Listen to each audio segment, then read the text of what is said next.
Give me your attention. This is the evil genius of professional wrestling, Titus Machiavelli. You're listening to E's and B's podcast, by any means necessary.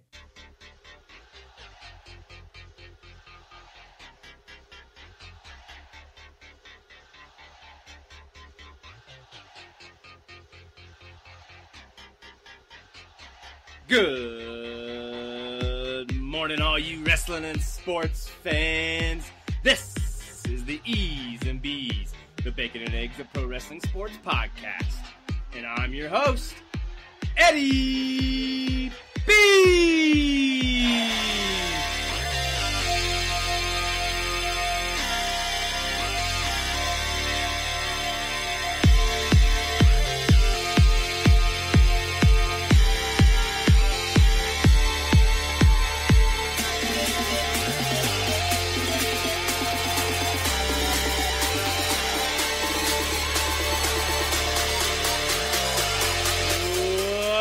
Welcome back to this beautiful last Friday here in January.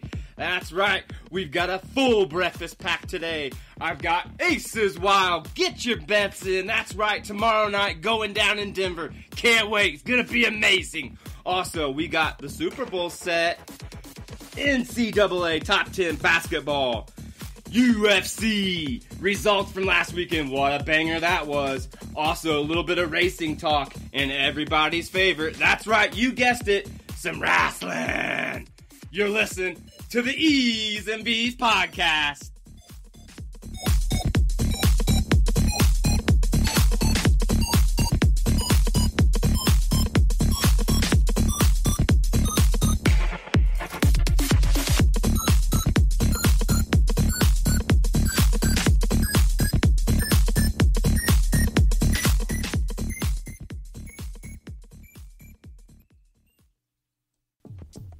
Ladies and gentlemen, this is Corey Lyon, the party champion, and I have some news for you. Aces Wild, this weekend, Saturday, January 30th. Check it out on the E's and B's podcast. That's right, here first, right here on the E's and B's. I'm your host, Eddie B., and this is the E's and B's podcast. Welcome into the greatest breakfast in wrestling sports podcast on your Friday. That's right, we're going to jump into the sunny side up. We got a full plate today. I hope the waitress has got your food coming, because here we go. All right. Wow, what a crazy week it has been in sports, and last weekend was just as crazy. Let's jump right into, well, the Super Bowl is set. That's right. Kansas City Chiefs taking on the Tampa Bay Buccaneers, and for the first time in NFL history, there is a home Super Bowl football game. That's right. The Tampa Bay Buccaneers playing at home in the Super Bowl. But that's not the big story. The bigger story is this is the 10th time Mr. Tom Brady will be returning to the Super Bowl. And the Chiefs, they will be running it back, of course, from last year. So this should be set up to be an outstanding matchup next Sunday, Super Bowl Sunday. Hey, next week we're going to have a special guest, Dan Jacobs from 104.3 The Fan coming on. We're going to talk about the Super Bowl predictions and all the great things going into Super Bowl next Sunday. So stay tuned for that episode. As you may know, going into this, I had to pick the Packers and the Chiefs. So I went 1-1 last week. Once again, not too bad, 50%. We'll keep a close eye on it. We'll jump a lot more into Super Bowl things going into next week. So stay tuned for that. Other NFL notes I got for you. Hey, Matt Stafford, he's not coming back to Detroit, folks. Where do you think he's going to go? Let me know out there in E's and B's land. Give us a like, share, follow, a comment. Let us know what you guys think. Also, announced just a couple days ago, it's official. Deshaun Watson is requesting a trade. Now, me being a Dolphins fan, I've got my fingers crossed that he does not get traded to the Dolphins. I really want to see what Tua's got. You know, I don't think he had a fair shot at it for a whole season yet. And I think if they build around him just a little bit more, we've got a very bright future. You know, we're coming into the draft with a number 3 pick. there's a lot of things that could play into the Dolphins' hands going into the next season without Deshaun Watson, in my opinion. But we'll keep a close eye on that. Also, in the NFL news, we got some coach hires, folks. As I said last week, we kind of figured it was going to happen, but Urban Meyer, now your official head coach of the Jacksonville Jaguars, he's got the first pick. Let's see if he turns that program around. You know, they're only 2 seasons off of not too bad of a playoff run, if you guys don't remember, but they're still struggling in the quarterback department. We'll see what kind of moves the legend of Urban Meyer, as they say, what he'll do there in Jacksonville. Also, Jets hire Robert Saleh from the 49ers. The Falcons hiring offensive coordinator Arthur Smith for their head coach position. The Chargers hiring Brandon Staley, defensive coordinator from the Rams. He will now be the head coach of the Los Angeles Chargers. That's hard to say. And then last we got the Eagles. They get the Colts' offensive coordinator as their head coach going into next season. So some head coaching moves. We'll keep an eye on the offseason here in the NFL, especially with all the crazy trade talks that's going to be going down, all the big player moves, and of course leading right up into the draft. But don't get too far ahead of it, because next week, like I said, Dan Jacobs on the show, we're talking Super Bowl. That's right. All right, keeping things rolling here on the sunny side up. Let's talk NCAA basketball, folks. Top 10, as we always do here on the E's and B's. I'm just going to run down the top 10 as we lead up into this weekend. As May noted, some of these records or maybe some of these positions have changed. You know, bear with me. I can't do it all in one day. So, number 10, we got Texas Tech at 11-5. Number 9, Alabama at 14-3. Number 8 is Virginia at 11-2. Number 7, Iowa, 12-3. Noted, IU beat them. Number 6, Houston at 13-1. Number 5 is Texas at 11-3. Number 4, the Michigan Wolverines, 13-1. Now, they did just shut down some things there in at Michigan, in the sports facilities and stuff like that on campus. I know they're back up and running, so we'll see what happens with them going forward. So we'll keep an eye on the Michigan Wolverines sports programs going in the future, you know, see if they halt anymore. Number 3, Villanova, 10-1. Number 2, Baylor, 14-0. And like always, number 1 this week again at 15-0, Gonzaga. That's the top 10 going into this weekend, folks. Hey, I just want to side note real quick. I was talking with the wife about it earlier this week. It's kind of crazy to think, you know, here we are halfway, I would say, through the basketball season, the college basketball season, that is. And North Carolina, Duke, and Kentucky are not ranked. How wild is that? Go back, check your calendars the last time that's happened. It's been a while, folks. So we'll keep a close eye on that as, of course, the March Madness approaches us. And we'll see what happens with those 3 squads, as if they have a good enough record to maybe squeak their way into the tournament here in March. Keeping things rolling here, keeping them dishwashers busy. The UFC 257 results from last weekend, folks. As you note here on the show, Lauren and I made some predictions. We picked Michael Chandler and, of course, Conor McGregor to get the big wins last weekend. Well, here's the results, and here's what happened. Michael Chandler getting a huge knockout win in the first round over Dan Hooker. No one really, didn't, let's say, not see this coming, but a lot of people thought that Chandler, maybe was outmatched. And this might have been the opponent that he did not want to make his debut with at UFC. Well, he proved them all wrong, folks. He came out there and shut all the haters up. He conquered the reach, the deficit that was against him. He was, obviously the underdog in this fight and gets the huge win, now setting himself up for a great career path in the UFC. He can call his shots. This guy's got a track record very long and very, very huge. And I believe, with this very devastating, surprising knockout, that maybe some people thought it was going to happen, but let's be honest, even the bookies had him as the underdog, not predicting him to get the win. Dan Hooker coming off of a, great couple wins prior. This was what we bargained for. Michael Chandler getting a win, a big statement. And it definitely set the tone for what came up next, and that was the main event. What everybody had been talking about now for all month of January was this match. Conor McGregor was back. That's right, folks. Everybody was excited to see the champ come back in the UFC again. This time he was facing someone he's fought before. That's right, Dustin Poirier. You know, they fought way back in 2014 and McGregor came out on top. And let's just say things were a little bit different this time, folks. That's right. Dustin getting the TKO win over Conor McGregor, in the first round. No one's seen it coming, including myself.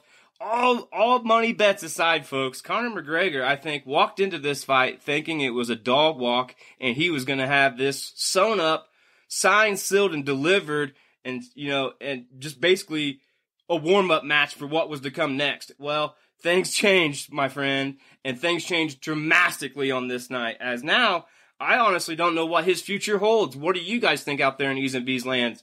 You know, he's lost 4 fights, 4 out of his last 5 fights, and they've all been, you know, pretty devastating on his part. You know, he hasn't impressed anyone here recently. You know, his last win was obviously against our own Donald Cerrone, and let's be honest, that fight was just really Donald Cerrone wanted to fight him. He wasn't prepared. That's not the true Donald Cerrone that we know. So, you know, let's not put all of our judgment eggs in Conor McGregor's basket after that fight, because we've seen what happened since, and it hasn't been good. I want to know what you guys think. I think that Conor McGregor's days are numbered, and if I was anybody out there, I guess I would maybe want to fight him for the money, but honestly, if you're going to fight the best, I'm sorry, folks, Conor McGregor is no longer the best. Zamora is going to hit a royal flush at the Aces Wild tournament, becoming your new Rocky Mountain Pro Charge champion. And you're listening to E's and B's podcast. That was my man Jumbo. Thank you for that great Aces Wild promo. Make sure you check that out tomorrow night on Twitch. Rocky Mountain Pro, Aces Wild pay-per-view. Don't miss it. Keeping things going here on the sunny side. We've got racing talk here. That's right, folks. Last weekend, as you may know, on the show, I talked about Showtime Speedway. Robert Yoho, the owner, the promoter, the man over there, he had a huge late model race going on for $15,000. This was the second leg of the 4 super late model races that he's putting on this year for $10,000 to win each one. And if you win 3 out of the 4, you get an additional $10,000. So going into this race, last race winner, Michael Goddard, had a little bit of advantage going in there. You know, he's already won one. He only needs 2 more for that additional $10,000.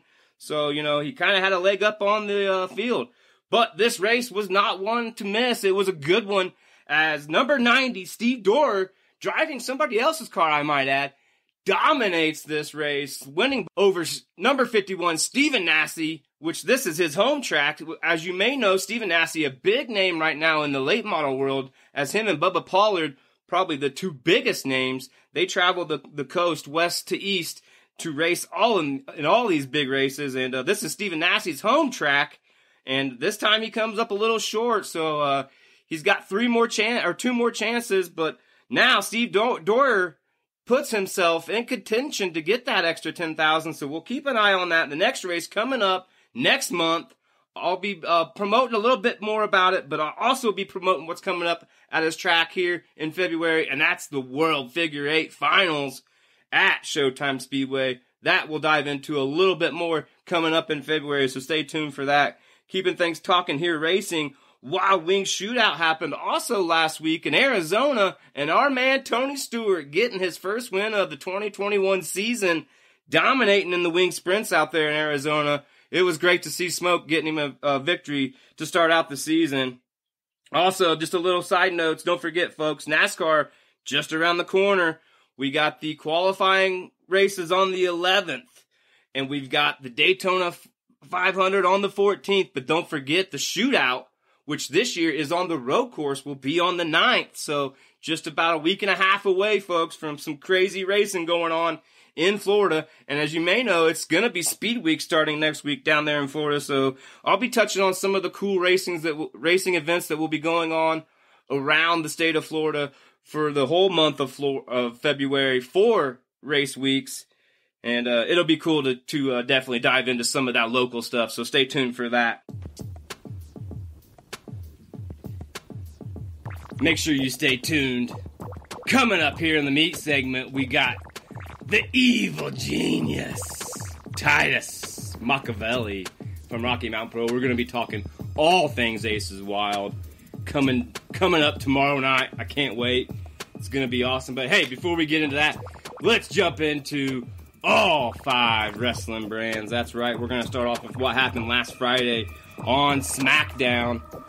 You know, they started out pretty crazy. Of course, Roman Reigns and his advocate, Paul Heyman, coming to the ring. Now, long story short here, Paul Heyman ends up face-to-face with Adam Pearce and calls him out for a match later on in the evening. And yes, if you're like me, I was on the edge of my seat, ready to see Paul Heyman in the ring wrestling again. Now, if you remember correctly, I think the last time he fought might have been against old Jim Cornette way back in the 80s. But yeah, definitely a good way to start SmackDown. I'll just run down some of the matches here. They started off the night with a banger, that's for sure. Asuka and Charlotte getting the win over the Riot Squad. Of course, the Riot Squad having issues with Billie Kay once again. That's like 3 weeks in a row that girl stuck her butt in where it don't belong and cost the Riot Squad the victory. But we're keeping a closer eye, I think, on the Charlotte and Lacey Evans situation, which I think might blow up coming up, this weekend at the Royal Rumble. Also, stay tuned. The Scrambled Egg segment today, all about Royal Rumble. I got a bunch of history, facts. Going to be great. After that, they had Cesaro in a huge win over Dolph Ziggler. Now, let me tell you this. Cesaro needs the push, folks. He is the better wrestler, one of the better wrestlers on SmackDown, but one of the better wrestlers in WWE. I think he goes overlooked a lot more than he should. And this match here, it was pretty good. Cesaro manhandling Ziggler, getting the win. Next up, we had Sasha in the match that we were waiting for her to have against old Reginald. That's right, Reginald is the butler or whatever you want to call him to Carmella. And she called him out in a match, and it happened. Well, by surprise, this guy actually is an athlete, and he made this match work in my eyes. You guys go back and check it out, see what you guys think. But I'm not a fan, like I've said many a times, of the mixed gender matches and stuff like that. But this here was pretty good, well done, and of course Sasha getting the win in the end. But let's be honest, this guy here might have a future in the WWE after he gets out of this role, or maybe this is the start. We'll see. Let me know what you guys think. After that, we had an Intercontinental Championship match, and this is also another match that's been brewing for the last 3 weeks. We've been talking about Apollo Crews and Big E. Well, Apollo Crews, unfortunately, getting the DQ win over Big E, but that's all because of Sami Zayn. Sami Zayn, he's putting on a clinic on outside of the ring, not wrestling, if you know what I'm talking about, folks. I love that guy. He's definitely the comedy side that is needed in wrestling. And he also can go. Don't get him wrong. He can wrestle. But he cost Apollo Crews the actual belt, but he does get the win. After that, the Oxtable course from Ding Dong. It's Bayley. That's right. Her show putting together an Oxtable course this week, and I wasn't too pumped for it, but we all knew what the outcome was going to be, and it happened. That's right. Bianca Belair destroying Bayley in the Oxtable course, but of course getting beat up after it was all said and done. We all didn't see that coming, right? After that, we had Baron Corbin in a pretty decent storyline match with the Mysterio family. It's been carrying on. They've been quietly putting it on here and there. But this night, he gets the win over Dominic in pretty much dominant fashion. I'm not a big fan of Baron Corbin, but I will say this. That match there was pretty impressive, even though it was the greener wrestler, I should say, of Dominic. But let's see what happens. Kind of a squash match. We'll see if the storyline carries on going forward. After that, the main event of the evening, like I said, the thing that had me sitting on the edge of the couch, it was supposed to be Adam Pearce taking on Paul Heyman. But as you know, Paul Heyman pulling some tricks out of the back pocket. Hey, just like Adam Pearce did, the week prior when he was supposed to be fighting Roman, switch things up with an injury. Well, obviously the same thing happened here. Roman Reigns coming to the ring. He hits Adam Pearce with the Superman punch. And just as you think things are going to go south for old Pearce, Kevin Owens to save the day. This obviously setting up what will be the main event, or one of the main events this Sunday at Royal Rumble. Kevin Owens, Roman Reigns, last man standing. Who do you got? I know who I got. And I think it's going to be Roman Reigns, just because this storyline can end right here with Kevin Owens. I think this storyline needs to grow.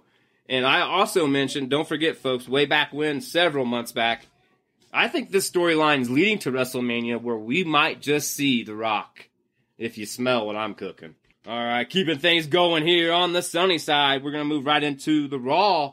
Happened this last Monday. They started it out with a standoff a little bit between Goldberg and Drew McIntyre, but then Miz and Morrison sticking their noses in where it doesn't belong. And it was kind of cool to see Goldberg and Drew McIntyre simultaneously hitting a Claymore and a spear, crisscrossing in the ring, knocking out Miz and Morrison, and then obviously hopping right back up, and the focus went right back to them and each other. Obviously this, one of the other main events that will be happening on Sunday. I'm pumped. I hope it goes longer than 2 minutes. I don't want to see a quick wham bam thank you, ma'am. I want to see Goldberg go a little bit longer than normal and see what happens. So stay tuned. But anyways, moving right into Raw, Charlotte Flair, she's on SmackDown, she's on Raw. Hell, they might as well put her on NXT, in my opinion. She is the face of the women's division at WWE, so, you can't go wrong. But this night, she's getting the DQ win over Shayna Baszler, and the reason being, Nia Jax couldn't take it no more. She had to stick her nose in and help her friend out. Obviously, we know those two still have a little grudge because they were the former tag team women's champions. So that storyline still brewing there on Raw. After that, it turned right into what was supposed to be a different match. Well, no, it was a 6 women's tag match directly after. And we had Charlotte, Mandy, and Dana Brooke taking on Nia Jax, Shayna Baszler, and Lacey Evans. Kind of crazy. They start the night out with Charlotte in a singles match, and then bam, throw her right into a 6-woman tag. Obviously, Charlotte, Mandy, and Dana getting the win, but afterwards, a little controversy on the ramp. Adam Pearce comes out to settle it down, and they restart the match. And this time, Nia Jax, Shayna Baszler, and Lacey Evans get the win. Wild way to start Raw. Kind of, different. Obviously, Charlotte Flair putting in some time there. Pretty much 3 matches within the first 3 segments of the show. So, all props, shouts to her, that's for sure. After that, they followed it up with a stinker. That's right. My man Xavier Woods, unfortunately, is still stuck in this stupid storyline with the worst faction in wrestling. But he gets the win over Jack Slap. I don't want to talk anymore about them. That's all I can say. After that, Sheamus looking very, very good and a huge win over John Morrison. But afterwards, Miz calling him out and then challenging him to a handicap match. Of course, the answer to that. The outcome being Miz and Morrison beating down Sheamus and getting the win. But Sheamus, looking better. We'll see what the storyline holds for him and see how he holds up in the Rumble this Sunday. After that, my man AJ Styles getting a big win over R-Truth. Then we had the gauntlet match. Matt Riddle set himself up this night for a gauntlet match to take on all members of the Hurt Business. Wow, what a crazy guy that is, that's for sure. I don't know if I could take on all 4 members. I mean, let's be honest, folks. They're the biggest fraction, and I mean biggest by size-wise, in wrestling right now, in my opinion. I mean, these guys are chiseled machines, and for Matt Riddle to call them all out, well, maybe not MVP, but we'll give that old guy a credit. He's been hanging in there with these cats and looking darn good doing it. But the start of this out, the gauntlet match, threw him in there first with Shelton Benjamin. He gets the win quickly over Benjamin, moves straight into MVP, knocks out MVP, and then takes on the last member, Cedric Alexander, and gets the win. That sets him up now for a match whenever he wants with Bobby Lashley for that U.S. Championship belt. Bobby Lashley afterwards did not take very kindly to it, but Matt Riddle slips away. Things are looking up for old Matt Riddle. I think he's going to have a chance to maybe put a belt around his waist very, very soon, so we'll keep our eyes on that. After that, it was the main event of Raw, the match that I was kind of looking forward to, Asuka versus Alexa Bliss, but we all knew this wasn't going to be a straight match. There was going to be some antics thrown in for sure, and there was. Alexa Bliss, I might add, though, boy, when she puts on her scary face, she's creepy. And they're trying to make her a little bit more dominant than I think she should be, but hey, it's a good time to get the push, and I think she's got the push going for her, and I think it's going well in my opinion. But this did not turn out well for her because Randy Orton, after the lights turned out and came back on, surprising Alexa Bliss, standing right square in the circle, hits her with the RKO. Bam! Right there in the middle of the ring. What a way to end the night for Raw. Leaving everybody on their edge of the seats on what's going to happen this Sunday at Royal Rumble between The Fiend, Randy Orton, Alexa Bliss. Who knows? We know Orton and Fiend will be both in the men's Royal Rumble and Alexa Bliss in the women's, but, are they going to be gunning for each other, or are they going to try to gun for the outcome of what you're supposed to do at the Royal Rumble, and that's win the whole thing to get your shot at the WWE Championship of your choosing. So we'll keep an eye out this Sunday on that. Like I said, coming up and Scrambled here just shortly, we'll talk all things Royal Rumble. But also, don't forget, coming up next, Titus Machiavelli. But still, as we are here on the sunny side up, let's jump right into Tuesday night action. Impact. And let me just say this, Impact bouncing back after a couple so-so shows, we'll say, with an okay show. Started the night out with a bang, Swan talking about Tommy Dreamer's going to be 50 soon, and, showing all the mad support for Tommy Dreamer being in the business this long, still at it. And he was at it on this night as well. But they started the night out with Matt Cardona and Josh Alexander getting a huge win over Ace Austin and Madman Fulton. Definitely a mix-up of tag teams. They came across Brian Myers in the back, and Brian Myers was not happy to see Josh Alexander choosing the always ready Matt Cardona over him. And he exited really quickly to go out to what he was on to the move for, and that's his match with Eddie Edwards. But I want to pause there and say this. I was super excited for this match. I thought the way Brian Myers has been performing lately, and we all know Eddie Edwards has been top tier for a while there at Impact, this was going to be what we wanted to see, right? Wrong.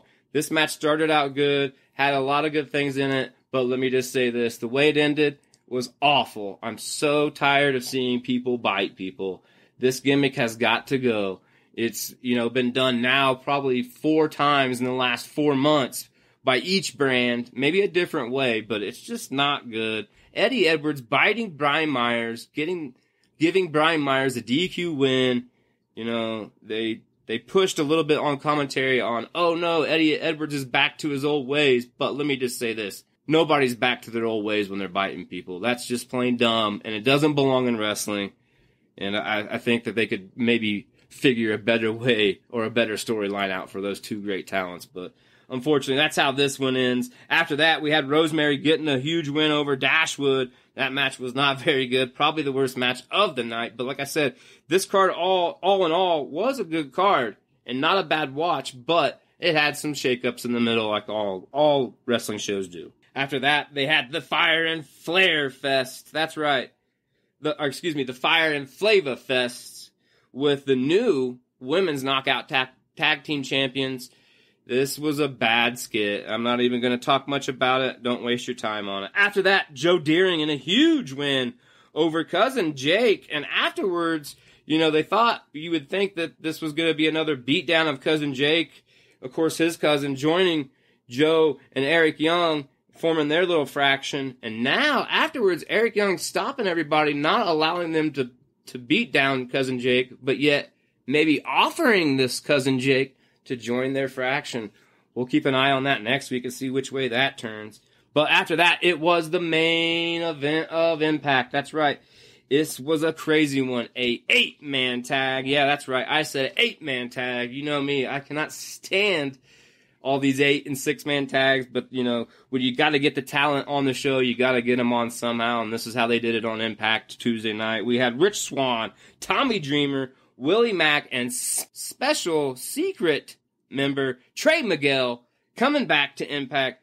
They get the big win over Moose, Sami Calhoun, Ken Shamrock, and Chris Bay. This was a pretty good match for an 8-man match, I might say. The big talk was obviously Trey Miguel making his return to Impact, but the match obviously broke out into several different things, and then according to what I read afterwards, Ken Shamrock flipping out on the refs and Sami Calhoun. We'll keep an eye on that coming up. But what I want to note before I let you go on the Impact side, on this night, Private Party and Matt Hardy made another appearance. They did not wrestle, but they made another appearance, staking their claim that coming up, they will be taking on the Good Brothers for the Impact Tag Team Championship. I can't wait for that. Let me tell you, if Private Party beats Good Brothers, woo, we're going to have a good shakeup in the wrestling world. But that's going to do it for Impact on Tuesday night. We'll keep things moving here as we got NXT just this last Wednesday. It was an okay show. Not much going on. Obviously, they're building for the pay-per-view coming up very soon. But other than that, this was a decent card from top to bottom. They started out continuing on with the Dusty Tag Team Classic. Of course, we talked about that a couple weeks ago here on the show. Tonight, they started out with MSK, which formerly known as the Rascals from Impact. They got the win over Killian and Drake, which kind of shocked me because I thought maybe since they got their first win, that would be kind of their first push, and that would be the little bit of the end of it for them for right now. Not expecting them to kind of carry on in this tournament. Maybe they might go the distance. We'll keep an eye on that. After that, it was the women's side as Dakota Kai and Gonzalez got the huge win over Aaliyah and Camellia. Not a fan of the women's Dusty, in my opinion. They should have just kept it to the men's side. But, hey, I understand. You got to share with everybody. So, after that, Tyler Russ getting a huge win over Dante Rios. Then the Dusty Classic continues on the men's side as the Grizzly Young Vets get a huge win over Kushida and Leon Ruff, who won last week over Austin Theory and Johnny Sameface. Obviously, after this match, Johnny Sameface and Austin Theory had a little bit of helping hand. After that, we had a little brawl. Io Shirai pretty much staking her claim of why she's the champion, brawling with Toni Storm and Mercedes Martinez. Man, this could be a banger going forward. We'll keep an eye on that little feud. After that, another week of Bronson Reed. That's right, I love that guy, man. Can't get enough of him. He gets a big win over Isaiah Swerve Scott. And I'm just very high on this guy. I can't wait till they move forward with him. Obviously, 3 weeks in a row now, we've seen 3 squash matches with Bronson Reed getting the big victories. Now it's time to put him up against some big names, in my opinion. Rounding out, after that, we had the main event of the evening, the match everybody was waiting for. That's right, Finn Balor actually teaming up with old foe Kyle O'Reilly, Undisputed Era. Not too many people was expecting this to work, but it did as they got the win over Lorcan and Birch. Afterwards, Pete Dunne making a presence known, and he jumped Baylor, but obviously in the back, Undisputed makes their way to the ring to save the day. Adam Cole, Bobby Fish and company. And, it's kind of weird seeing Finn Balor stand there with the Undisputed Era, but I think we're seeing a beginning of a new friendship, and who knows what's going to happen with Finn Balor and Kyle O'Reilly going forward, as most want to see them run it back for the 3rd time.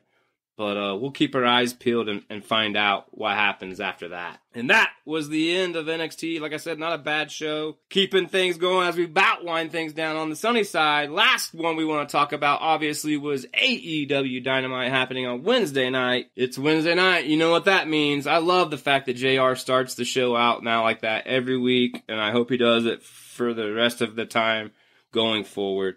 This night they started out, though, with a banger as Eddie Kingston and Lance Archer going one-on-one, and man, it did not disappoint. But, of course, in the end, Kingston's family was there ringside to help out, and it didn't go too swell for Lance Archer, Butcher and Blade, that is, taking advantage and they beat down Lance Archer. After beating down Jake the Snake Roberts, I was kind of scared. They drug him out from the back, and man, we all know his health issues aren't the best, and he looked pretty rough. I know this is all, part of the storyline, but man, I think they need to take it a little bit easier on our boy Jake the Snake. We want to see him around for a lot longer.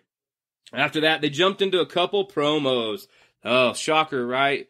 This night was full of Beach Blast and Revolution promos. And I'm not going to complain, but Jon Moxley was the first one. He talks about what's going to happen coming up next Wednesday at Beach Blast as him, Rey Fenix, and Pac take on the Good Brothers and Kenny Omega. And after we get done talking here in just a minute, what happened at the end of this night, boy, it's going to be a good one next week, that's for sure.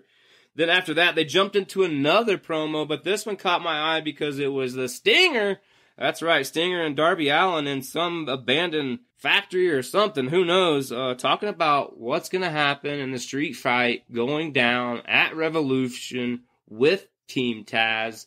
And the old Stinger kind of came out a little bit, banging some windows out with his bat and showing he's not scared of old Team Taz. So that's going to be great. Can't wait for that one. We'll definitely talk a lot more about that coming up in the near future.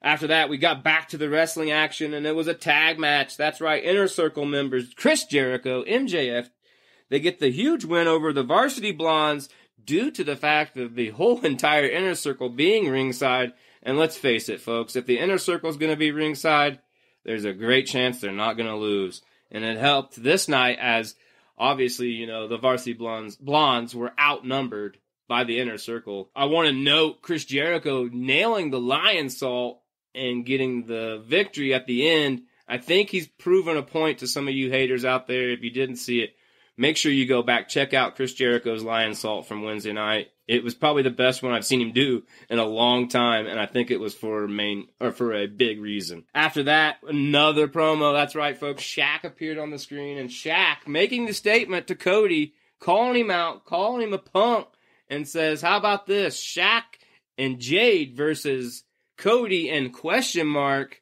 in March. Well, they jumped right to it, folks. They brought Cody right to the stage. Tony Schiavone with the interview with Cody and Arn.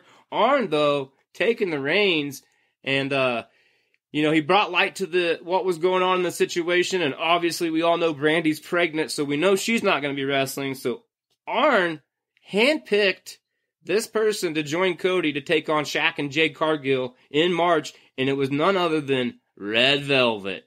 Go figure, right? Red Velvet's been the main feature in some of these attackings by Jade Cargill, so it's not a shocker. It is a little bit of a shocker that they're going forward with this match without Brandy, but we'll see what happens.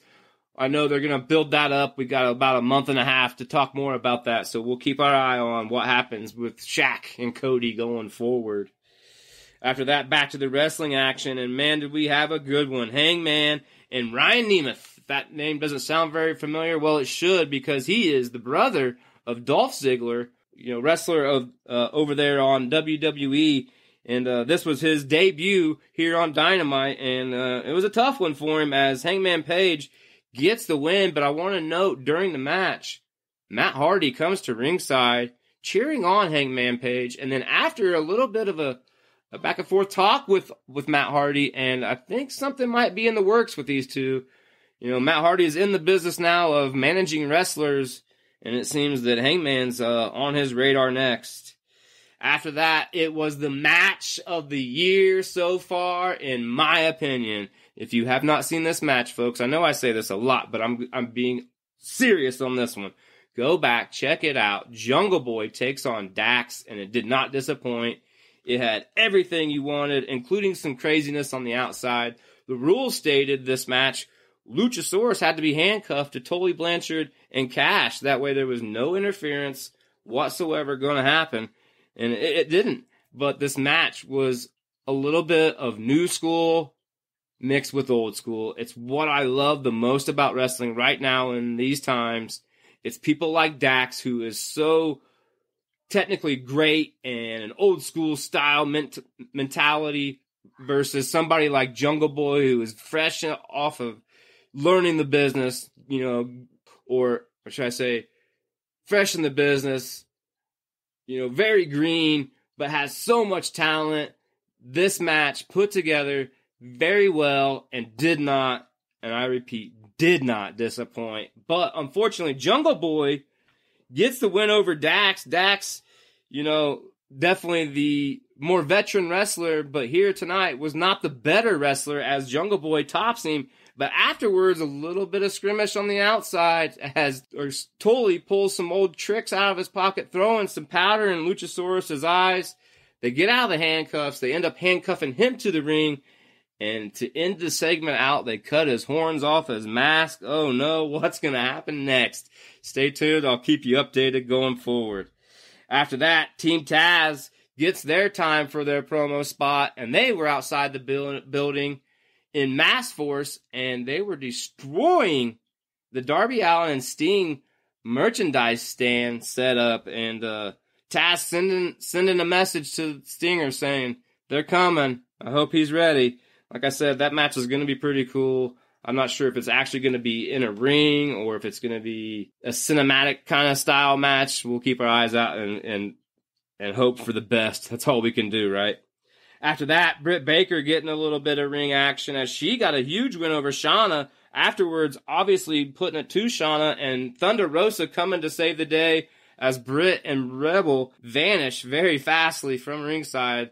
That match obviously going down next week. I can't wait. That one's been building for weeks now, and I think between Thunder Rosa and Britt Baker, we're going to get an awesome women's match next Wednesday night. After that, they set us up for what was the main event of the evening, but they were having a short interview with Dasha in the back with Young Bucks and Good Brothers, and you could just feel the tension. I'm not sure if it was meant to be like that or what it was, but it just seemed like something wasn't right. And then, of course, Don Callis sticking his nose in, and things kind of got a little heated. Kenny Omega comes in. They obviously split things up, send the Young Bucks out to the ring. I was afraid the Good Brothers weren't going to come out. Honestly, I really thought after that little skirmish in the back that they were going to stiff them another time. But no, I was wrong. The Young Bucks teamed up with the Good Brothers to take on the Dark Order. And this match, folks, everybody was waiting for. Finally, the Bullet Club reunited together. Good Brothers, Young Bucks, they get the win over Dark Order, but I want to give some shout-outs to the Dark Order, especially John Silver and Alex Reynolds. Them dudes, man, they're getting better every time I see them, including even Evil Uno, believe it or not. Yes, these guys are getting better every time I see them. The only thing I'm afraid of is I think now they're not heels. I feel like they've went face after the unfortunate happenings, and it's going to be hard to boo these guys going forward, but this match, they teamed up well against the Good Brothers and Young Bucks. They put on one heck of a display. If you have not seen this match, make sure you go check it out. It was well worth it. I won't give it the match of the night because I got to give that to my boy Dax and Jungle Boy. That match right there was just, that's all I can say about that. But after the match, we had Jon Moxley making an appearance. That's right. And jumps the Good Brothers, attacking the Good Brothers. Things went wild.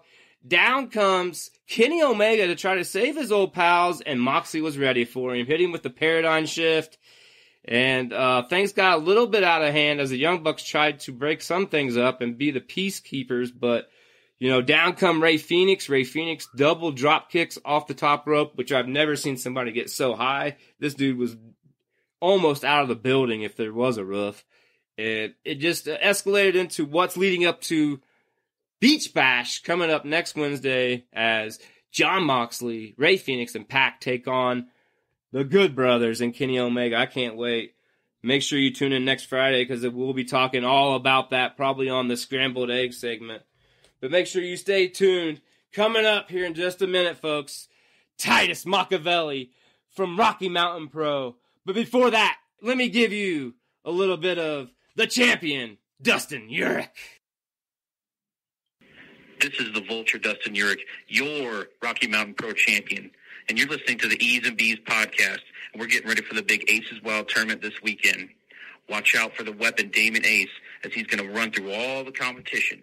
And at the end of the day, the championship's going to stay right here in the wake, right where it belongs. All right, ladies and gentlemen, the long-awaited. It's an honor and a pleasure, all the way from Rocky Mountain Pro Wrestling. Ladies and gentlemen, he is the man who calls it as he sees it and sometimes comes up with a better plan while doing it. Ladies and gentlemen, I give to you the evil genius, Titus Machiavelli. What is going on, my friend? How you doing? Great, my man. How are you? Seeing some light at the end of the tunnel. We've gotten through 2020. We've survived. Ready to kick it into the next gear. I hear you. Yeah, there's definitely light. We're starting to see some fans showing up in places, which is a good sign. Just keep positive thoughts, pushing positive. That's all we can do, right? All we can do. All right. Well, for all my listeners out there in the E's and B's land, this is Titus Machiavelli from Rocky Mountain Pro. I brought him on today because we're going to talk a little bit about himself, but we're also going to talk about what's going on tomorrow night. What's that there, Titus? That would be the inaugural pay-per-view event for RMP, Aces Wild. Very excited about that. Wild, yes. I'm pumped for it. I know there's a great lineup in store. We'll dive into that a little bit later. But first, my man, let's jump into a little bit about you. How we do here on the E's and B's is we ask a few questions, some of them silly, some of them wrestling related. Since we are going to talk a little more about Aces Wild, we won't go all the way in depth like we normally do with our interviewees, but I got some good stuff. You ready? I'm ready. Let's do it. All right. For my listeners and fans out there, Titus, tell everybody how you got your start in the wrestling world. Oh, goodness. I got a late start in pro wrestling. I was the guy in high school that everyone knew, hey, you're going to be a pro wrestler. You're going to be a pro wrestler. Got sort of into the, shall I say, the seedier side of the independent wrestling scene. Really kind of turned me off. It wasn't until I was in my almost mid-30s before I started looking at pro wrestling here in Denver. Again, got into a little of the seedier side, and your eyes wide open. And then, I got an opportunity out in California to work at Vendetta Pro Wrestling out there. Like Ring of Honor star Sledge, he was there. I got a chance to work with a lot of guys there, really learn a lot about who my character and who I am on TV. And then when I came back to Colorado, and what was that? It'd be 2014. Mercury Matt Yaden kept saying, if you ever come back to Colorado, we have to do something together. And well, here we are. I'm still doing it now in 2021. Awesome. And doing a fine job, I might add. Some days. Well, I enjoy watching you there, really on Twitch. Yeah, watching you on Twitch with KD. It's very enjoyable. If you haven't seen it, make sure you follow them on Twitch as they do all their live tapings on Twitch, Rocky Mountain Pro, that is. And this Saturday will be on Twitch as well, right? This is correct. Aces Wild pre-show starts at 4 p.m. Mountain Standard Time. The actual pay-per-view event is at 6. You must be a subscriber to watch the show itself. You can be a follower and watch the pre-show. Got 2 matches. We'll talk about that, I'm sure, later during that pre-show. But you have to be a subscriber. But also, that gets you that full month. So not only do you get the show tomorrow night, but you're also going to get the next TV taping on February 20th. Yes. 2 shows for the price of 1. A must. You're right. 2 for 1. All right, Titus. Next question I got for you. Tell my fans and listeners out there, who's your favorite wrestler of all time? Oh, it's easy. It's the same one it was back in 1986. It's Hulk Hogan. Take all the backstage, all the nobody could entertain a crowd in 1986, 1996, 2006. Nobody could entertain a crowd quite the way that Hulk Hogan did. And that's what brought me into wrestling. It was larger than life. Absolutely. I can 100% agree. Just it was like the lights were on as soon as he came in. It didn't matter what was going on. The attention came to him. And yeah, like you said, it don't matter what decade. He definitely was the showstopper. I was just a young, teenage kid and at the old McNichols Sports Arena in Denver. That'll date me, for some of you older people.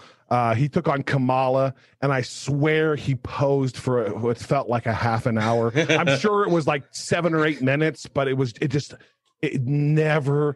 encapsulated everything you'd want as a kid. Now, as an older guy, I probably, prefer the Hollywood Hulk Hogan side more than the old yellow and red as I did as a kid. But that was the greatness of Hogan was, I would say, the best baby face you ever saw in the business and quite possibly the best heel too.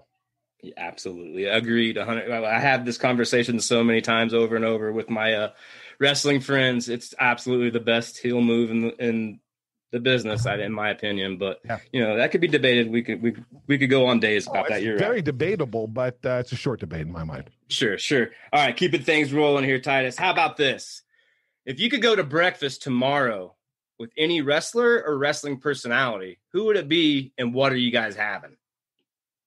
Really and truly, it would be, it's a tie for me. It's either Paul Heyman, or it's Bobby Heenan. Both are very influential into who I am, as a wrestling performer, these days.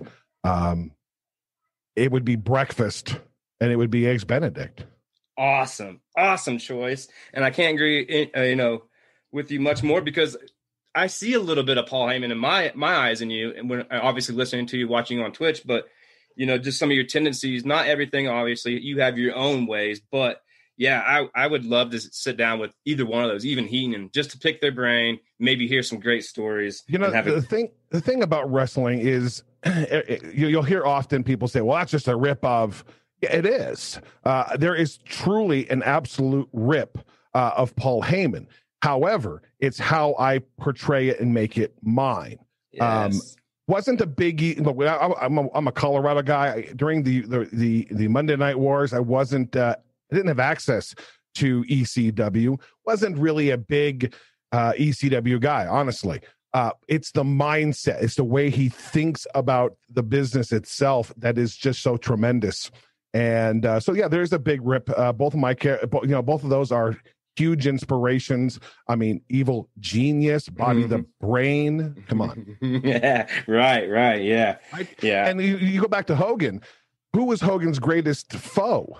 It was Bobby Heenan. It wasn't Andre. It wasn't Paul Orndorff. It wasn't Big John Studd. It was always Heenan and the guys that he put up in front to defeat Hogan. Hogan's greatest, opponent was Bobby Heenan. Yep. Even when he was done managing and still commentating. Yeah, you're right. He was still he might have spoiled. Biggest, yeah. He might have spoiled that Bash at the Beach '96 just because he was in character. Right. Gotcha. All right. As we're keeping things going here, just a couple more, and then we're going to turn the tables over to you, Titus. Get into what's going to be happening tomorrow night. Aces Wild. But before we do, tell me this, Titus. What famous actor is playing the movie Titus Machiavelli, and he's playing you? That's a great question. And I've got, sometimes it's names that never stick with me. The guy who played Kingpin in Daredevil.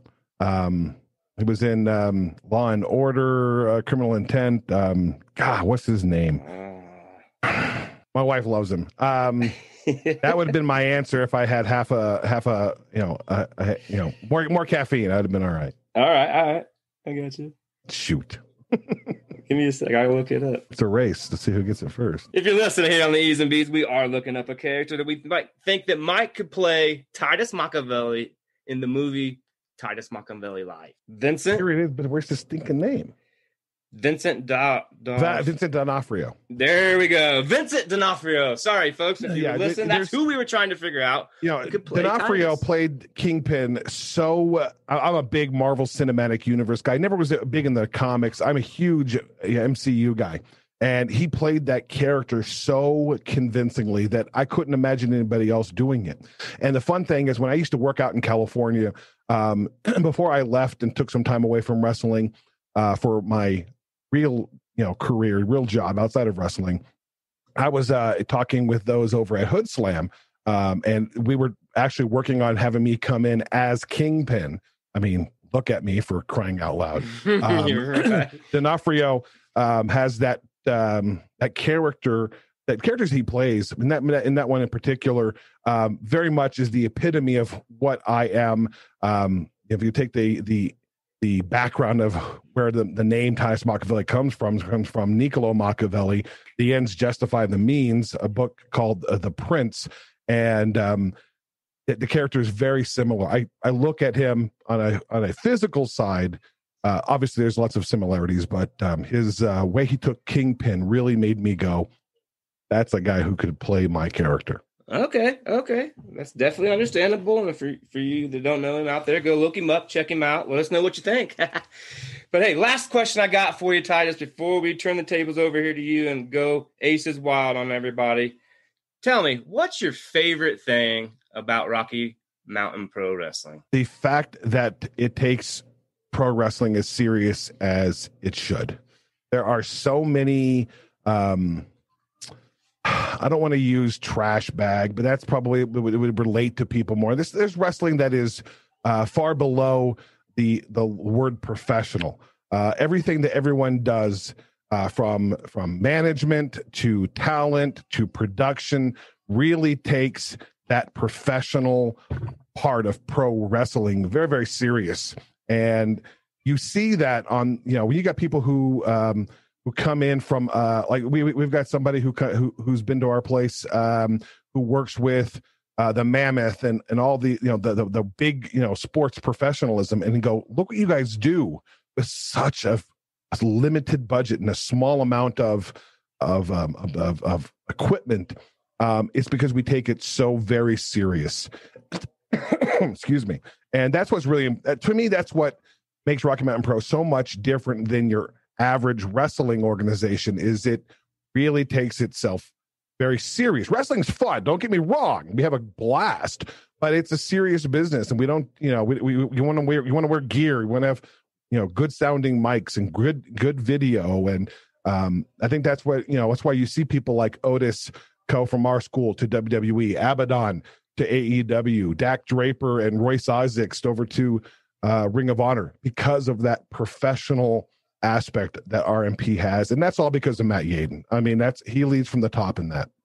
Absolutely. And let me just tell you, that's what got me, was the professionalism coming out of the AEW event with my younger daughter. And you guys were out in a mass presence, handing out flyers and stuff, promoting yourself. And not only did it catch my daughter, because she wasn't sure what at that time indie wrestling was, but it caught my attention where, man, these guys are serious.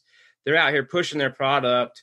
They're not worried about what's going on inside. They're out here pushing themselves. And that showed me right away. And then obviously a little bit further on down the line here, I've developed an awesome relationships with these people. And I love every minute of it. And I can't wait to see what the future holds. And speaking on that, Titus, how about let's talk a little bit about the future. Let's talk tomorrow night, Aces Wild, going down. What can you say about it? Well, it's a lot to say. In the same token, there's not a lot to say, because it is a tournament that is the highlight of the event. Started with a 16-man tournament. The original idea was to run a one-night tournament, all 16 down to one. But it ended up being, the 3 of the 4 rounds will be tomorrow night. We used the first round qualifiers as television, which worked out really well. So there's only a small amount of the tournament I can talk to you about, because, well, we don't know who's won those matches yet. Right. But we've got 8 super talented individuals. I'm going to run those. I got cards right here, ready to go. The second round is going to start out with matches. Big Filter taking on the up-and-coming Balaam, who I have got a serious eye on.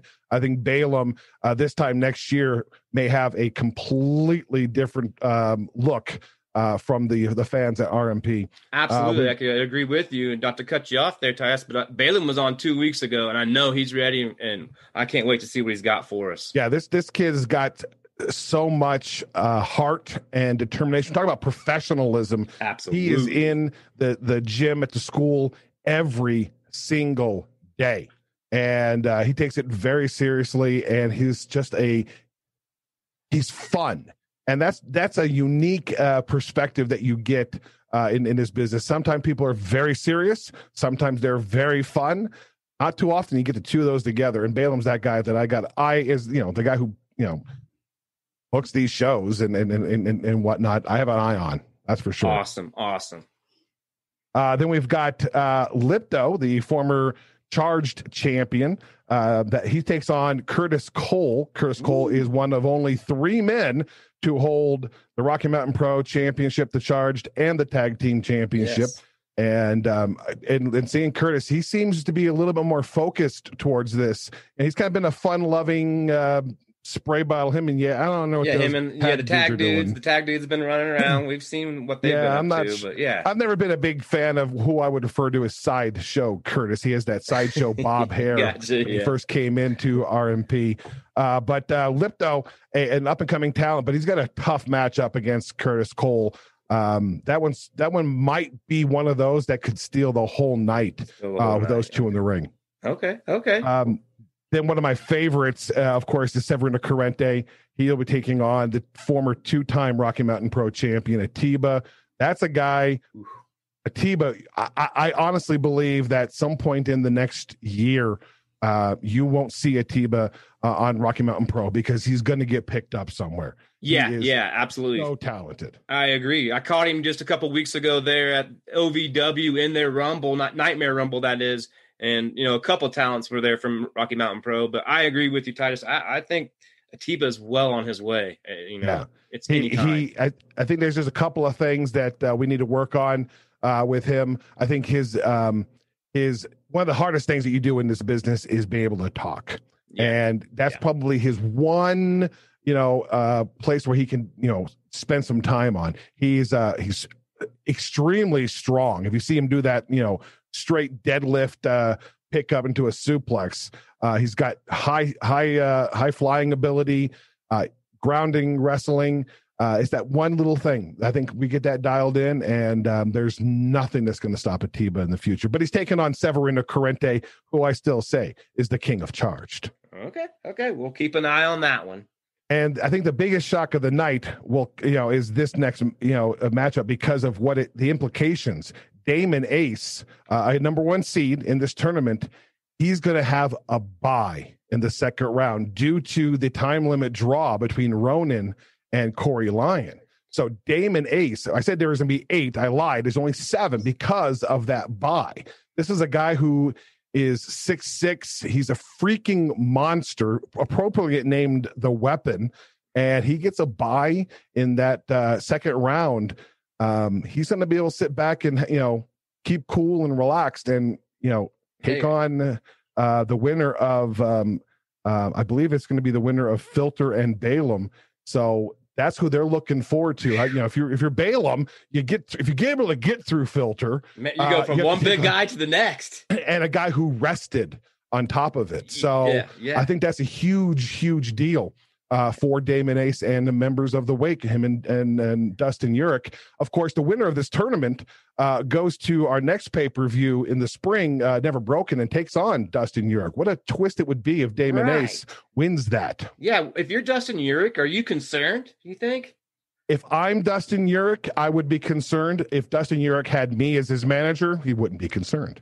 Gotcha. But I'm retired, so. All right. But that's of course the centerpiece of Aces Wild, that tournament. We've also got every championship being defended. Plus, we have a pretty fun pre-show that is for all of our followers. And we just recently hit 9,000 followers over on Twitch, which is just amazing. And so we have 2 matches that take place in that pre-show that you'll get for absolutely free. First is a 10-person battle royal. The winner of that battle royal will get a future shot at the Charged Championship. Every match outside of the tournament is going to have a stipulation attached to it. It's Aces Wild. We're going to have casino games to help determine these stipulations. The battle royal has a stipulation already set up. It will be whoever wins. They're going to do a high card. All 10 competitors will draw a card. Whoever gets the high card gets to re-enter the battle royal if they get eliminated. Okay, That's an interesting opportunity there. And again, it's a Charge Championship matchup down the line. So that's an ace up the sleeve, if you know what I mean. Hey, if I had a drum roll. But their competitors, you're going to see the Porter Blake, who just returned at our last TV taping. Mm-hmm. The up-and-coming newcomer, J.D. Bentley. Don't know a lot about him yet, but boy, this kid's got a lot of upside working with him. Lilith Grimm will be in that as well. I don't think her as a woman, because she ain't like no woman I ever She's a met. beast. Let's just say it. The young Zion will be in there. Hazard is in that battle royal. A lot of the people who were eliminated in the tournament are going to be involved in this battle royal. Gotcha. Zero Cool, who just recently was, I don't know, is Dustin Urich, a little, does he have a place in his heart for Zero Cool? Because Damon Ace crushed him in their tournament matchup, and Dustin Urich helped him up and helped him out to the back. I'm not sure what that was about. We'll have to keep an eye on that for sure. That's right. Ronan, who's now leading his own group called Legion. Lilith Grimm is part of that. Corey Lyon and Brumach, another member of Legion. So 3 members of Legion will be in that battle royal. Legion heavy, yeah. Yeah, and the final one is Mercury Yaden. With him in his squirt bottle. So one of those 10 will have a charged championship opportunity. But yeah, that ace up the sleeve is kind of an interesting twist to that matchup. You can get thrown out and get right back in. All right. Well, we'll definitely keep our eye on that. We cannot wait. Pre-show. It's going to be great. Pre-show. That's so only the pre-show, folks. That's only the pre-show. That's going to only start things off for the evening. And then, of course, the main event of the pre-show, we have 2 matches there, will be the Bearded Lady taking on Chongo Bronson for either the Twitch or Ignition Championship. He has to decide by tomorrow night which championship he wants to defend. I got a feeling he's going to keep the Twitch Championship, but that will be the main event of the evening of the pre-show. Excuse me, will be Chongo and the Bearded Lady, and of course her manager, Bud Bellflower. Oh, awesome. We've had Bud on here before, obviously talking about the 3-ring circus, and I know he's very high on them. I haven't seen enough to say much about them, but we'll wait and see, right? Yeah, I think the Bearded Lady, of the 3-ring circus, Bearded Lady is by far, I think, the most talented. Then you got Monster 9, who is just a beast, and Mr. Happy, who's a little off his not his all there. You're right. He gets smacked in the face and he's still laughing and smiling, and that's never a good thing when you've got that sort of sociopathic outlook. Right. So that's the pre-show. The show will actually open with the second round of the tournament. Midway will be the third round, and the main event will be the final round. So those competitors have a little bit of a break in between. Good. Going boom, boom, so boom, boom, there's boom. A possibility of what, Titus, of wrestling 3 times on Saturday night? Outside of Damon Ace, who has only wrestled twice. You'll wrestle 3 times in that night to win that. So I think that's going to be tricky. Being able to, you look at, like I said, you got Balaam taking on Filter, and then is guaranteed to take on Damon Ace because he has the bye. And if he got through those 2, he would face, somebody in the finals. That's a tough thing to ask of somebody. Yeah, that's a long road. That's a long road, but we know it can be done.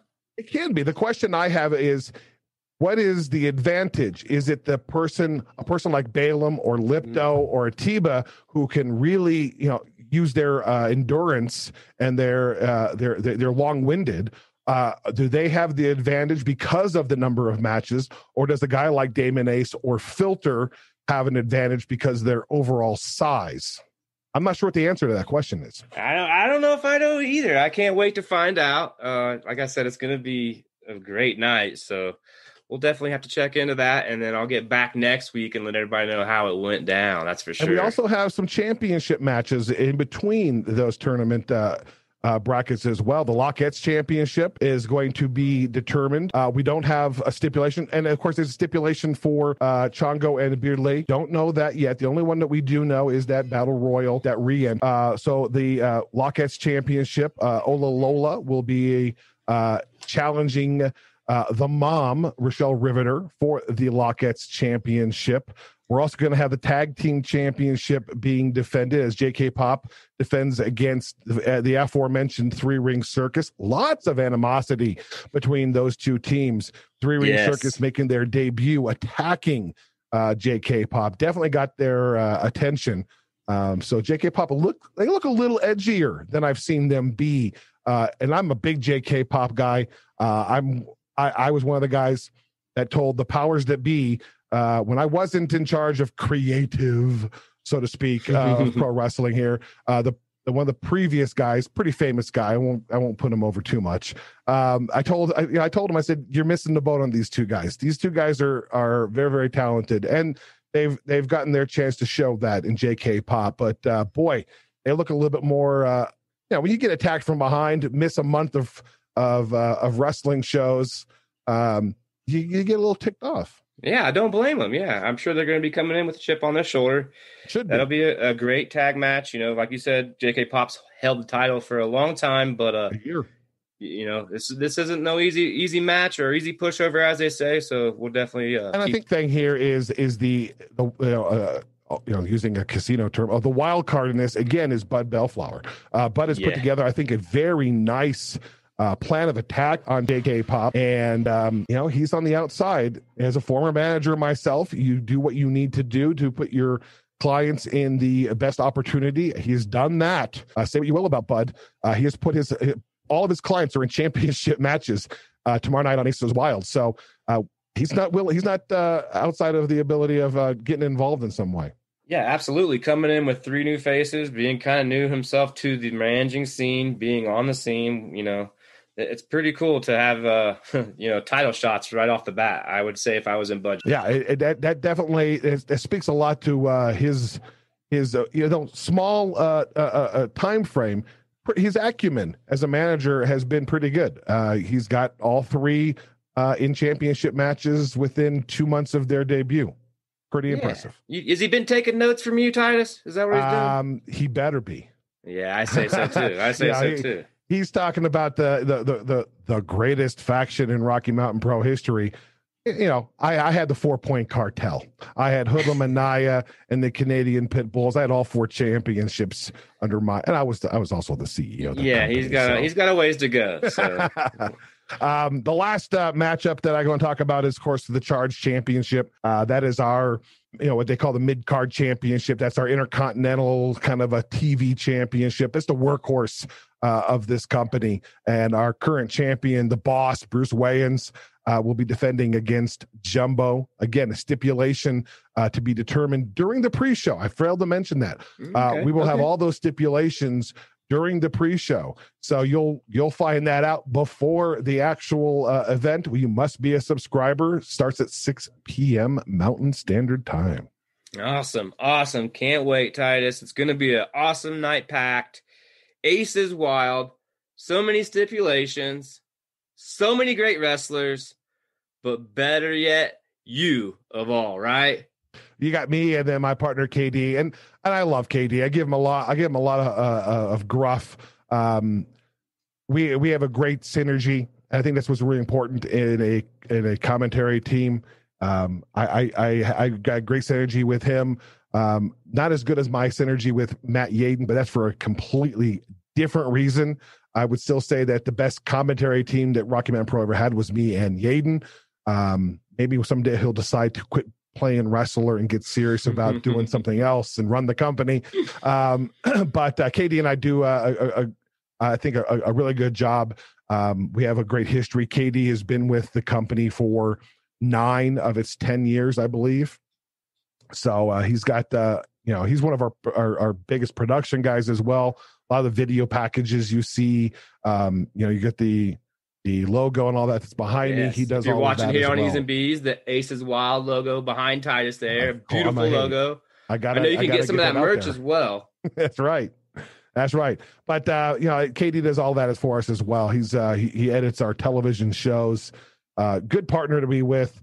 Of course, he's always got his little conspiracy theories. Deal with that. Well, it comes with the territory, as they say. Well, Titus, it's been an honor and pleasure. But before I get out and get you out of here, as I always do with all my interviewees, I want to turn the table over to you, let you promote anything you got out there in the social media world. But also, do you got any questions you'd like to ask old Eddie B here before we get out? I don't have any questions for you other than, are you going to be watching Aces Wild? You better bet I won't say it, but yes, I will be there, or I'll be watching. You'll be Don't watching. you worry. You're right. And for me, you can go to evilgeniustitus.live. That's my website. All my social media is there. Hit me up on Twitch, twitch.tv/evilgeniustitus. Going to be doing some reformatting, some new things over on the Twitch channel here in the next couple of weeks. Nothing to officially announce. Wish I could, but I'm not really ready to do that. But you can, everything you find me on social media is Evil Genius Titus. Awesome. Well, like I said, man, it was an honor and pleasure to have you on. I can't wait to have you back in the future. Everybody out there, it's the Evil Genius Titus Machiavelli. That's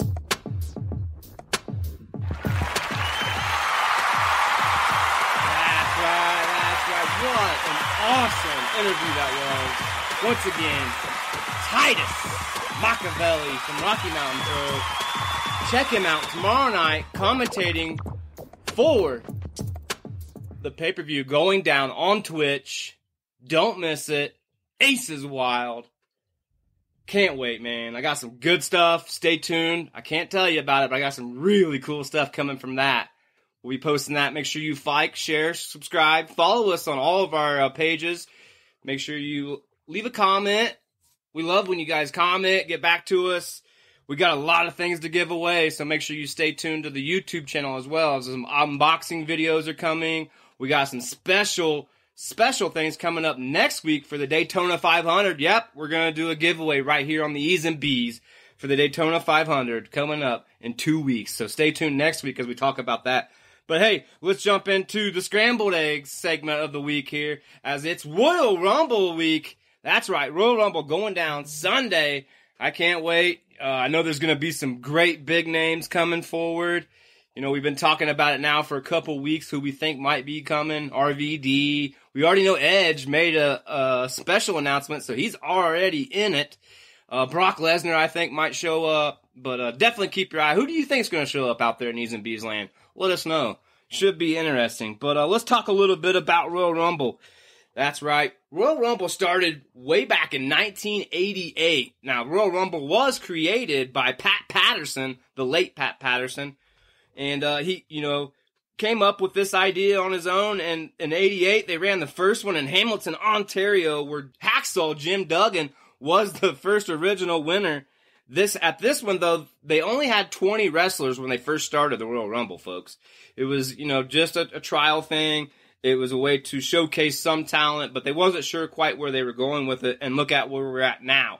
This thing is blown up to one of my favorite events every year. Can't wait, especially when it's in front of the fans. We know it's a little bit different this year.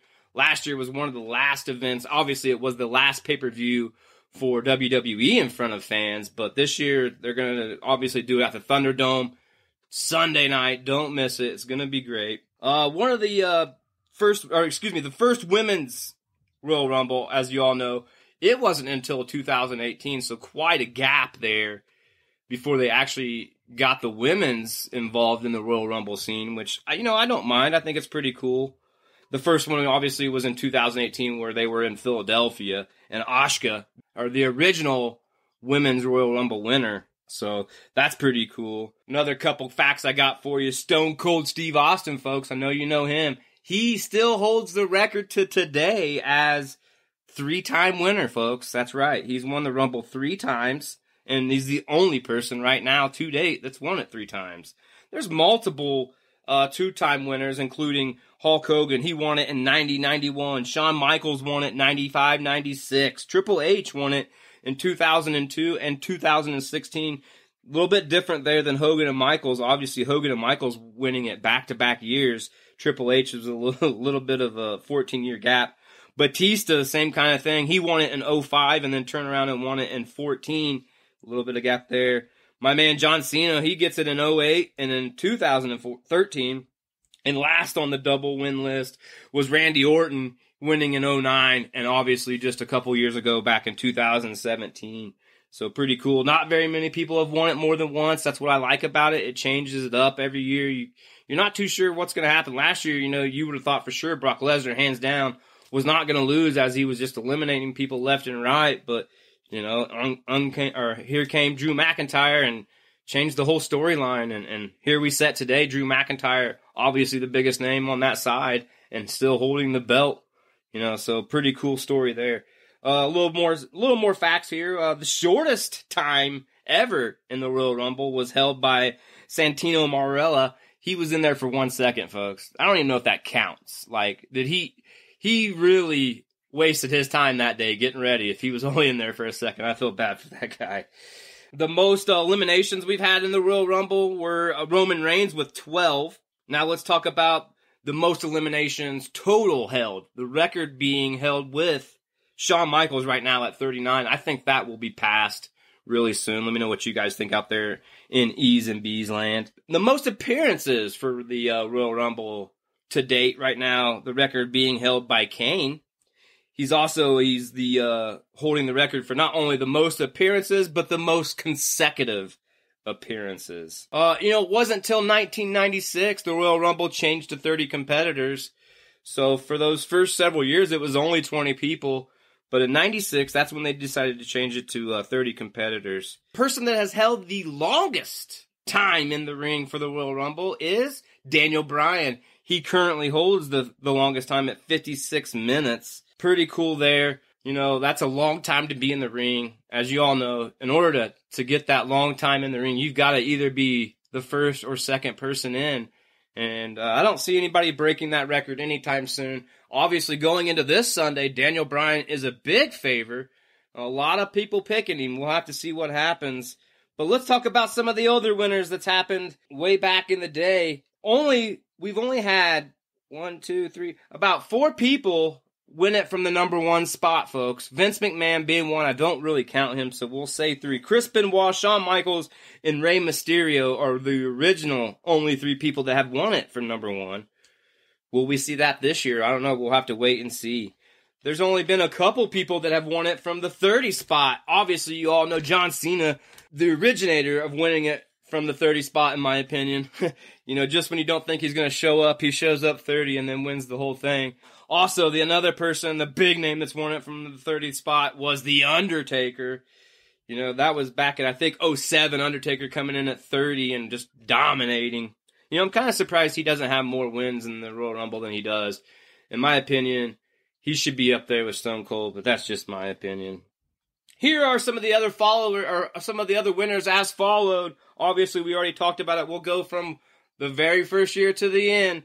First year starting with Hacksaw Jim Duggan. Then we had Big John Studd, Hulk Hogan, Ric Flair, Yokozuna, Bret Hart, Lex Luger, Shawn Michaels, Stone Cold, McMahon, The Rock, Stone Cold again, Triple H, Brock Lesnar, Chris Benoit, Batista, Rey Mysterio, Undertaker, John Cena, Randy Orton, Edge, Albert Del Rio, Sheamus, John Cena, Batista, Roman Reigns, Triple H, Randy Orton, Shinsuke Nakamura, Seth Rollins, and just last year, Drew McIntyre. That's all the winners I've got for the Royal Rumble up to date, folks.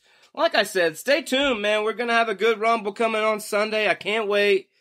I hope there's some big names that show up and the storylines only get better from Rumble on going into WrestleMania. We'll keep our eyes peeled, see what happens. My prediction right here, you're hearing it live. I'm taking Edge winning the Royal Rumble on the men's side, and I'm also taking, wait for it, Bianca Belair. That's right, Bianca Belair winning the women's. You heard it first here on the E's and B's. That's my predictions going forward into this Sunday. Hey, we're about to wind things down. I'm going to bring Lauren in here. We're going to get to everybody's favorite segment. That's right. Get out your jams, your jellies, your butters, your cinnamons, your sugars, your toast. Let's spread it. Stay tuned. You're listening to the E's and B's podcast.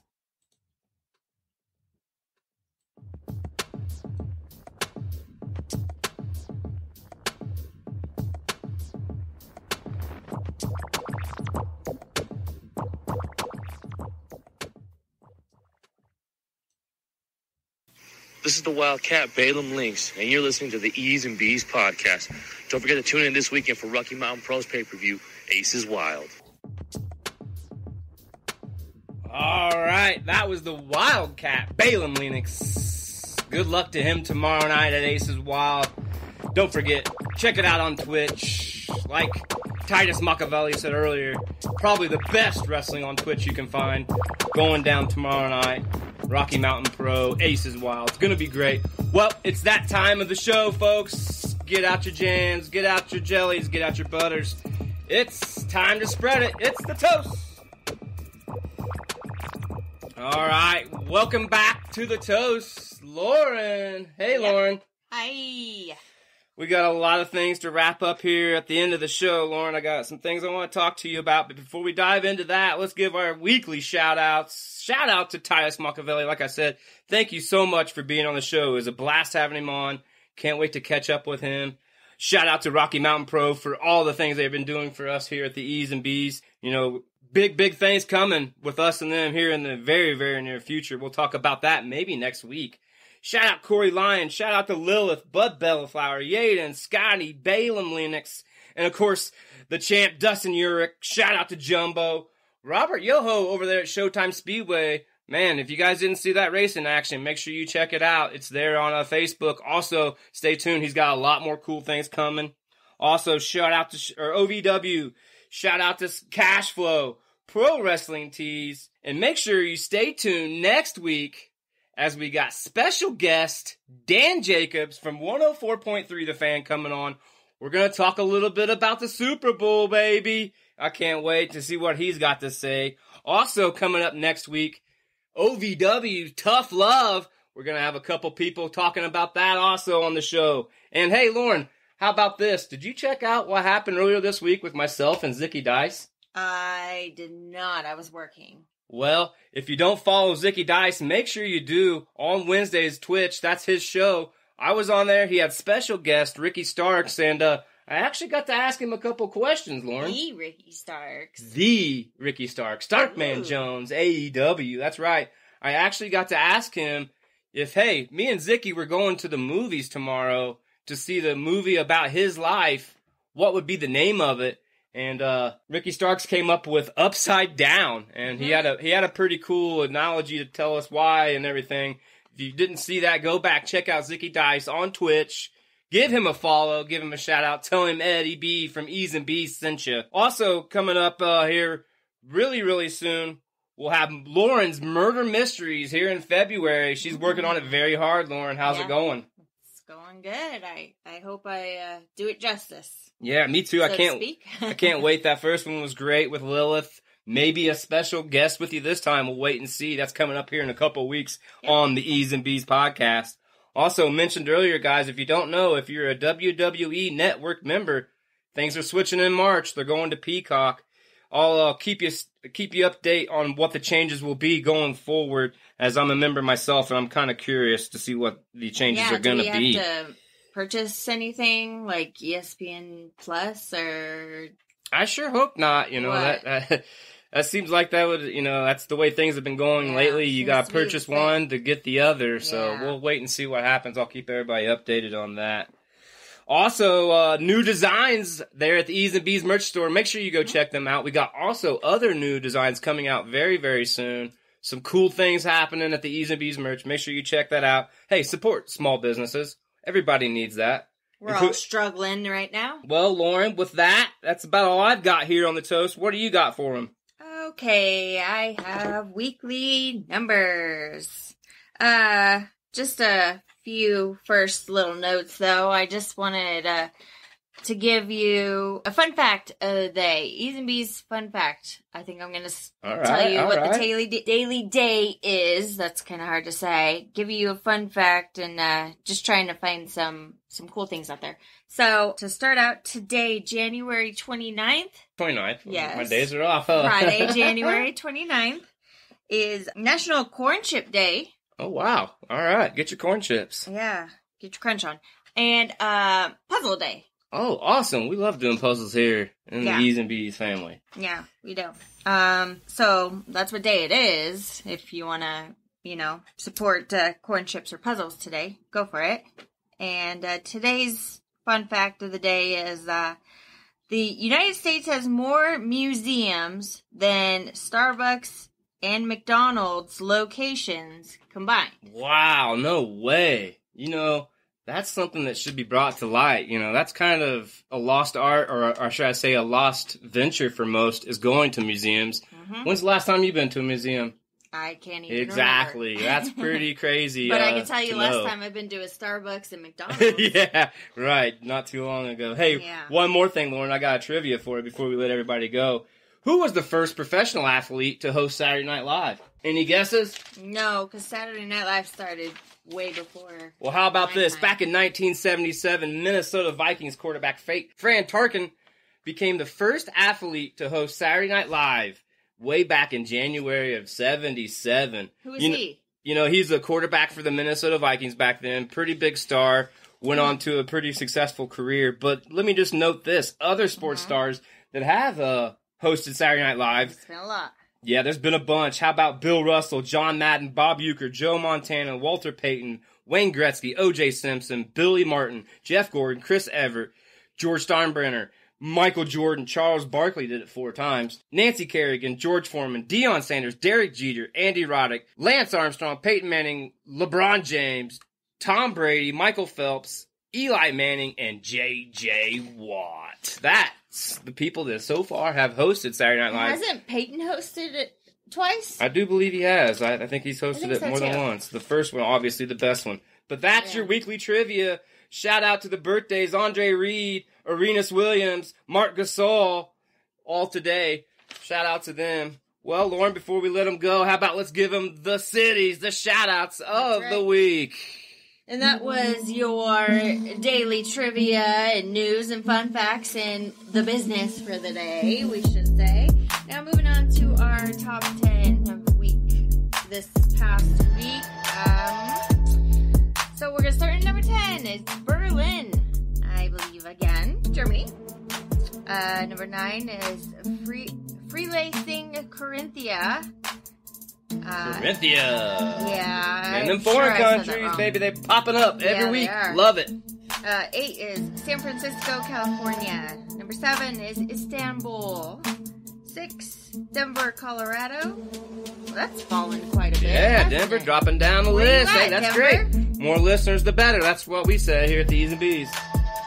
Number 5 is Anderson, Indiana. 4, Sioux City, Iowa. Jumping up quite a bit. City. So, thank you. Number 3 is San Jose, California. Number 2 is Cliché, France. Cliché, France. Holding it down to number 2. Thank you so much. I want to know if I'm saying that correctly, too. Me too. So, we're probably botching it, but yeah. France people. Reach out to us. Like, share, subscribe, comment. Let us know. We would love to send a prize to we really would. To France or across the ocean, that's for sure. And number 1 is Fort Collins, Colorado. But I do have some very honorable mentions that popped up in a different location than usual. Washington, Virginia has really pulled through this last week by a lot. I'll just say that. I'm not sure on the exact numbers, but via a different app, they accounted for about 66% of our listeners last week. Keep it up. With over I challenge the rest of you to do exactly the same. Make sure you like, share, subscribe. Follow us at easeandbees.org. Pass the gravy. Spread the butter. Tell a friend. Tell somebody. Tell a family member. That's right. Well, Lauren, you got anything else for these fine listeners out there on this beautiful Friday? I think that's it. We love you guys. Thank you so much for following us. Make sure you tell somebody about us. Spread the word.